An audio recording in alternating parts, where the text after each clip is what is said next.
Dear viewers, अस्सलाम वालेकुम। मैं हूं मोहम्मद आबिद। आज का हमारा टॉपिक है फीचर्स ऑफ DBMS। पहले हम पढ़ लेते हैं कि DBMS क्या होता है। DBMS database management system. DBM is a software that is used to create and manage the database। DBMS एक सॉफ्टवेयर होता है या सेट ऑफ प्रोग्राम्स होता है, प्रोग्राम्स का एक मजमुआ होता है जो डेटाबेस को क्रिएट करता है एंड मैनेज करता है। यानी DBMS की मदद से हम सबसे पहले डेटाबेस को क्रिएट करते हैं। क्रिएट करने के बाद जब उसे इम्प्लीमेंट करते हैं किसी डेटाबेस को किसी भी ऑर्गेनाइजेशन में, तो उसके बाद डिफरेंट किस्म के ऑपरेशंस किए जाते हैं उस डेटाबेस पर। वो ऑपरेशंस भी DBMS की मदद से किए जाते हैं किसी भी डेटाबेस पर। Manage means the user can insert data, delete data, update and search data from the database and perform other operations on the database। तो जहाँ पर मैनेज का क्या मतलब है कि डेटाबेस को मैनेज करने से क्या मुराद है कि डेटाबेस में डाटा इंसर्ट करना, डेटाबेस में से डाटा को डिलीट करना, यानी रिकॉर्ड इंसर्ट करना, रिकॉर्ड को डिलीट करना, रिकॉर्ड्स को अपडेट करना, या मखसूस किस्म की इंफॉर्मेशन या डाटा जो है आपने उसमें से सर्च करना है। इस किस्म के जो ऑपरेशंस किए जाते हैं, इन ऑपरेशंस को हम मैनेज करना कहते हैं। DBMS की एग्जांपल्स क्या है? MS access. MS का मतलब होता है माइक्रोसॉफ्ट। माइक्रोसॉफ्ट एक ऑर्गेनाइजेशन है जिसने ये सॉफ्टवेयर बनाया। ओरेकल भी एक बहुत बड़ी ऑर्गेनाइजेशन है, उन्होंने एक बहुत बड़ा DBMS बनाया हुआ है ओरेकल के ही नाम से। ऑर्गेनाइजेशन का नाम भी ओरेकल है और सॉफ्टवेयर का नाम भी ओरेकल है। SQL सर्वर, MySQL, ये हमारे पास डिफरेंट किस्म के सॉफ्टवेयर्स हैं या यूं कह लें कि DBMS हैं। अब हम पढ़ते हैं कि DBMS के फीचर्स क्या हैं। फीचर्स मीन्स खसूसियात क्या हैं, प्रॉपर्टीज़ क्या हैं, या वो कौन कौन सी फैसिलिटीज़ हैं जो एक DBMS हमें प्रोवाइड करता है। DBMS याद रखें एक सॉफ्टवेयर है, ये डिफरेंट किस्म के ऑपरेशंस इसकी मदद से हम डेटाबेस पर परफॉर्म करते हैं। तो डेटाबेस एक अलग से चीज़ है और DBMS एक अलग से चीज़ है। सबसे पहले है DBMS हमें डाटा डिक्शनरी की फैसिलिटी प्रोवाइड करता है, क्यूरी लैंग्वेज की फैसिलिटी प्रोवाइड करता है, रिपोर्ट जनरेटर की फैसिलिटी प्रोवाइड करता है, एक्सेस सिक्योरिटी की यानी डाटा कितना सिक्योर है इसकी फैसिलिटी प्रोवाइड करता है, और बैकअप एंड रिकवरी की फैसिलिटी प्रोवाइड करता है। अब आ जाता है सबसे पहले डाटा डिक्शनरी। डाटा डिक्शनरी क्या है? डाटा डिक्शनरी एक फाइल होती है that contains the Meta data. Data dictionary एक फाइल है जो मेटा डाटा पर मुश्तमिल होती है। अब मेटा डाटा क्या है? Data about data is called Meta data, यानी किसी भी डाटा की डिटेल्स को हम मेटा डाटा कह सकते हैं। Data dictionary is also called repository of data, data का मजमुआ कहलाता है। Store data definition rule. Data dictionary के अंदर क्या होता है? डाटा को डिफाइन करने के कुछ असूल बता दिए जाते हैं। Data dictionary store information about.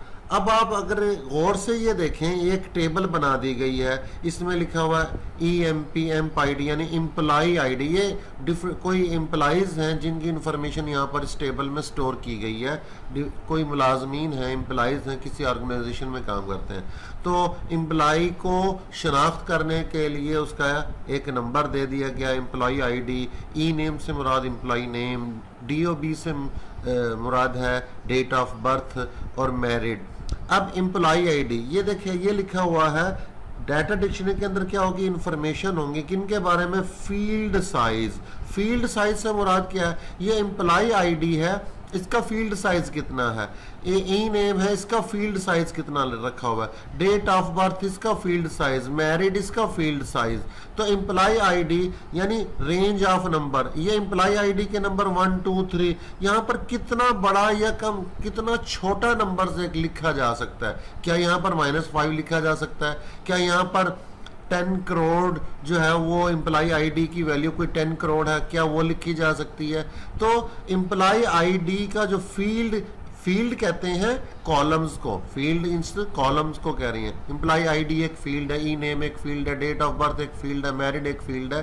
तो इसके अंदर, इस फील्ड के अंदर यानी इस कॉलम के अंदर यहाँ पर जो नंबर्स लिखे जाएंगे उनकी रेंज कितनी, यानी रेंज कितनी होगी, यानी कितना छोटे से छोटा नंबर या बड़े से बड़ा नंबर लिखा जाता है। इसी तरह जो ई नेम है, एम्प्लॉय नेम है, देखिए इसमें 3 करेक्टर्स आ रहे हैं, ALI, असद में 4 करेक्टर्स आ रहे हैं, जिया में 5 जिया में 3 करेक्टर्स आ रहे हैं, ZIA 3 करेक्टर्स हैं। तो कितने ज्यादा से ज्यादा करेक्टर्स या कम से कम करेक्टर्स आप यहाँ पर लिख सकते हैं, ये डिटेल डाटा डिक्शनरी के अंदर होती है। फील्ड टाइप, फील्ड टाइप क्या होता है, जिसे डाटा टाइप भी आमतौर पर हम बोलते हैं। इन कॉलम्स की फील्ड टाइप, जैसे एम्प्लॉय आईडी की फील्ड टाइप इंटीजर है, इसका मतलब ये है कि इसके नीचे यहाँ पर इंटीजर नंबर लिखे जाएंगे।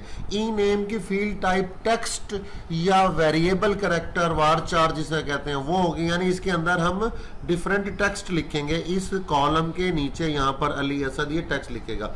डेट ऑफ बर्थ, इसकी field type date and time है। मैरिड, इसकी फील्ड टाइप जो है हमारे पास यस या नो है। वैलिडेशन रूल, वैलिडेशन रूल्स क्या होते हैं, इसे कंसिस्टेंसी कंस्ट्रेंट्स भी कहते हैं। लेट से कि हमारे पास अगर हम कोई क्लास है जिसमें फर्ज करें कोई इंटरमीडिएट की क्लास है, 12th की क्लास है और टोटल मार्क्स जो है उसके 12वीं जमात के वो 1100 है, तो कम से कम मार्क्स कितने आ सकते हैं, 0 आ सकते हैं। और ज्यादा से ज्यादा 1100 में से कितने आ सकते हैं, ज्यादा से ज्यादा 1100 में से 1100 ही आ सकते हैं। तो 0 और 1100 के दरमियान ही मार्क्स आ सकते हैं। 0 से कम मार्क्स नहीं होते, 1100 से ज्यादा नहीं होते। तो वैलिडेशन रूल क्या है, ये रूल हम खुद डिजाइन करते हैं। ये लिखा हुआ है marks is greater than or equal to 0 and marks is less than or equal to 1100। तो जब भी मार्क्स की वैल्यू किसी टेबल में एंटर की जाएगी तो उस वैल्यू को पहले इस वैलिडेशन रूल के मुताबिक पहले चेक किया जाएगा, पहले फिल्टर किया जाएगा। अगर वो मार्क्स की वैल्यू, वो मार्क्स के नंबर इस वैलिडेशन रूल पर पूरा उतरेंगे तो DBMS उसे टेबल में एंटर करने की इजाजत देगा, अलाउ करेगा, वरना वो मार्क्स टेबल में एंटर नहीं हो सकेंगे। लेट्स से मैं एग्जांपल समझा देता हूं कि एक स्टूडेंट के मार्क्स है 900 मार्क्स की वैल्यू है, तो 900 जो है वो 0 से ग्रेटर होते हैं और 911 से 100 से कम होते हैं। तो यानी इस वैलिडेशन रूल पर 900 की जो वैल्यू है वो पूरी उतर रही है, इस क्राइटेरिया पर पूरी उतर रही है, तो 900 मार्क्स आप टेबल में एंटर कर सकेंगे। अगर आप मार्क्स की वैल्यू रख देते हैं 1300, तो 1300 अगर मार्क्स हो वो टेबल में एंटर नहीं होंगे। क्यों? क्योंकि वो इस क्राइटेरिया पर पूरा नहीं उतरेंगे, इस वैलिडेशन रूल पर पूरा नहीं उतरेंगे। तो वैलिडेशन रूल्स कौन से कॉलम पर कौन से वैलिडेशन रूल लगाए गए हैं, कौन से कॉलम की डाटा टाइप क्या रखी गई है, कौन से कॉलम का साइज क्या रखा गया, फील्ड साइज, ये सारी इंफॉर्मेशन डाटा डिक्शनरी के अंदर होती हैं। आगे आ जाते हैं टाइप्स ऑफ यूजर। एक डेटाबेस को यूज करने के अथॉरिटी या इख्तियारात या हकूक कौन कौन से लोगों को दिए गए हैं और कौन से लोगों को किस किस्म के इख्तियारात दिए गए हैं। मसलन एडमिनिस्ट्रेटर होता है, एडमिनिस्ट्रेटर डेटाबेस को क्रिएट कर सकता है, डिलीट कर सकता है, रिकॉर्ड इंसर्ट कर सकता है, रिकॉर्ड डिलीट कर सकता है, रिकॉर्ड को अपडेट कर सकता है, सारे काम कर सकता है। तो ये उसके इख्तियारात हैं कि ये सारे ऑपरेशन एक एडमिनिस्ट्रेटर, डेटाबेस का एडमिनिस्ट्रेटर वो डेटाबेस पर कर सकता है। लेकिन इसके मुकाबले में एंड यूजर्स हैं या गेस्ट हैं, उनके पास डाटा को डिलीट करने का इख्तियार नहीं होता, इनके पास डाटा को जो है वो अपडेट करने का इख्तियार नहीं होता। नया डाटा एंटर कर सकते हैं या व्यू कर सकते हैं। तो कुछ ऑपरेशंस जो एंड यूजर हैं वो डेटाबेस पर कर सकते हैं और कुछ ऑपरेशंस वो नहीं, यानी उनके इख्तियारात लिमिटेड होते हैं, उनके राइट्स लिमिटेड होते हैं। तो कितने यूजर हैं, किस किस्म के यूजर हैं, किस यूजर के कितने राइट्स हैं या इख्तियारात हैं डेटाबेस पर काम करने के, ये सारी मालूमात भी डाटा डिक्शनरी के अंदर होती हैं। ये यूजर राइट्स की बात भी यहाँ पर की गई है। नेक्स्ट है क्यूरी लैंग्वेज। क्यूरी क्या होती है? क्यूरी बेसिकली एक कमांड, एक स्टेटमेंट होती है जो एक स्पेसिफिक ऑपरेशन परफॉर्म करती है किसी डेटाबेस पर। फिर सुन लें, क्यूरी एक कमांड होती है, एक स्टेटमेंट होती है क्यूरी, जो किसी डेटाबेस पर एक मखसूस किस्म का स्पेसिफिक ऑपरेशन सरंजाम देती है। एक क्यूरी लैंग्वेज क्या होती है? बहुत सारी क्यूरीज पर मुश्तमिल होती है। A query language is used to perform different operations on the database. SQL structured query language, ये बहुत ही इंपॉर्टेंट और सबसे पॉपुलर जो है वो क्यूरी लैंग्वेज है, structured query language. Statements of SQL की जो स्टेटमेंट्स हैं, SQL की स्टेटमेंट्स को ही क्यूरी कहते हैं। Are written in English like sentences, यानी ये क्यूरीज जो हैं वो इंग्लिश की तरह के सेंटेंस की शक्ल में लिखी जाती हैं, जैसे select static from table, insert data into table, where column is equal to this. तो इस तरह के डिफरेंट एक सेंटेंस होता है पूरा, ये जो कमांड होती है पूरा एक इंग्लिश का एक सेंटेंस की तरह होता है ये क्यूरी या ये SQL statement. SQL is used in following operation, SQL को यानी स्ट्रक्चर्ड क्यूरी लैंग्वेज को, जो कि हमें डिफरेंट किस्म की क्यूरीज प्रोवाइड करती है, दर्ज झैल किस्म के ऑपरेशन कर सकते हैं। Table can create and delete table, तो क्यूरीज की मदद से आप टेबल्स को क्रिएट भी कर सकते हैं और टेबल्स को डिलीट भी कर सकते हैं। जैसे उसके लिए ड्रॉप की क्यूरी होती है या क्रिएट की क्यूरी होती है। ऐड एंड डिलीट कॉलम, एक टेबल बन चुकी है उसमें कॉलम का इजाफा किया जा सकता है या कॉलम को डिलीट भी किया जा सकता है, जैसे मॉडिफाई हो गया, ड्रॉप कॉलम हो गया, ऐड हो गया, इस तरह की क्यूरीज होती हैं। इंसर्ट एंड डिलीट रोज को इंसर्ट भी किया जा सकता है, रोज को डिलीट भी किया जा सकता है। किसकी मदद से? क्यूरीज की मदद से। उन्हीं क्यूरीज को SQL स्टेटमेंट्स भी कहते हैं। रिकॉर्ड्स को सर्च कर सकते हैं, इसी तरह के और डिफरेंट ऑपरेशंस कर सकते हैं।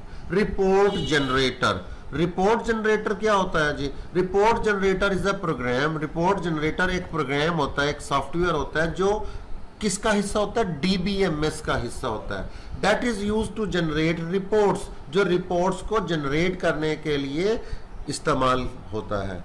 Data is retrieved from the database, data को डेटाबेस से हासिल किया जाता है। रिट्रीव्ड मींस हासिल किया जाता है यूजिंग द क्यूरी, एक क्यूरी को लगाकर, सिलेक्ट की क्यूरी को लगाकर। टू जनरेट द रिपोर्ट, ताकि रिपोर्ट बनाई जा सके इन डिफरेंट फॉर्मेट, मुख्तलिफ किस्म के शक्ल में, फॉर्मेट में या पैटर्न में या स्टाइल में रिपोर्ट्स बनाई जाती हैं।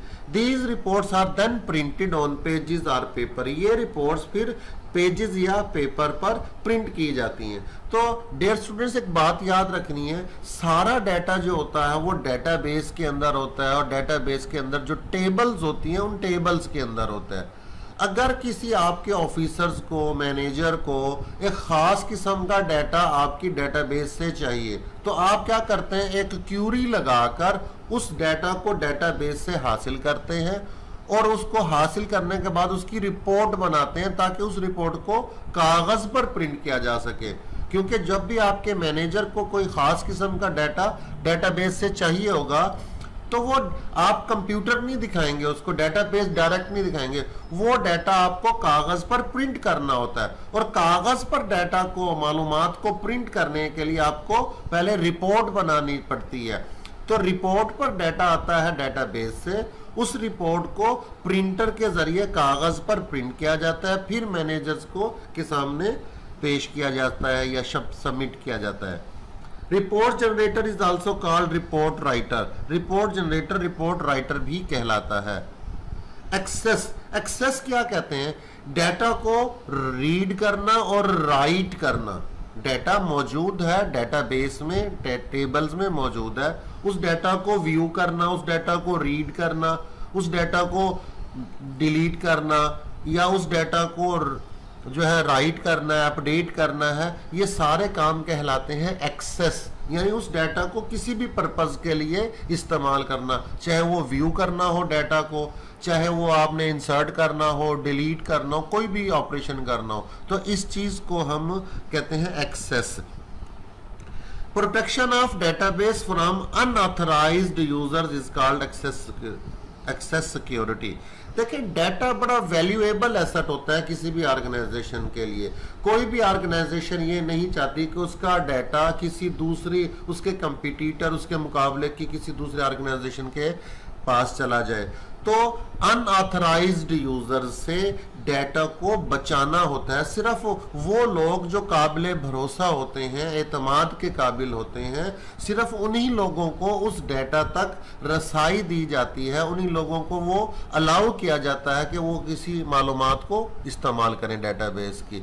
जो ऐसे लोग जो आपके डाटा को किसी इलीगल पर्पज के लिए इस्तेमाल करने का आपको खदशा, तो उनको हम अनऑथराइज्ड यूजर्स कहते हैं और उनको इजाजत नहीं दी जाती है। तो एक्सेस सिक्योरिटी का काम भी यही है।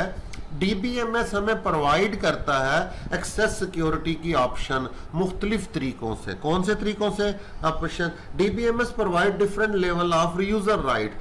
डीबीएमएस क्या करता है? आपको यूजर राइट्स प्रोवाइड करता है। यानी यूजर राइट्स से मुराद क्या? ऐसे इख्तियारात। एक शख्स है, एडमिनिस्ट्रेटर है, एडमिनिस्ट्रेटर का अकाउंट क्रिएट करने की फैसिलिटी, रिकॉर्ड्स को अपडेट कर सकता है।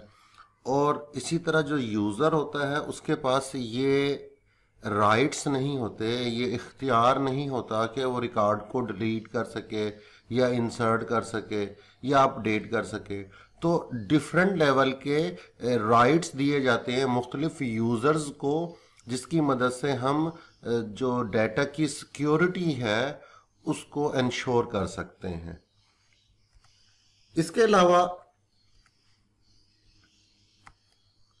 इसके अलावा डीबीएमएस हमें क्या प्रोवाइड करता है? पासवर्ड की फैसिलिटी प्रोवाइड करता है। सिर्फ ऑथराइज्ड यूजर को ही पासवर्ड का पता होता है और वही उस पासवर्ड को की मदद से उस डाटा तक, जो डेटाबेस के अंदर डाटा है, उस तक एक्सेस जो है वो हासिल कर सकता है, उस तक रसाई हासिल कर सकता है। नेक्स्ट है बैकअप एंड रिकवरी। बैकअप किसे कहते हैं? Backup is the additional copy of data on some storage device. Backup क्या होता है? आपकी डेटाबेस है, आप उसके अंदर आपने डेली इस डेटाबेस में किसी में डाटा एंटर करते जा रहे हैं, डाटा और डेटाबेस का साइज जो है वो बढ़ता जा रहा है।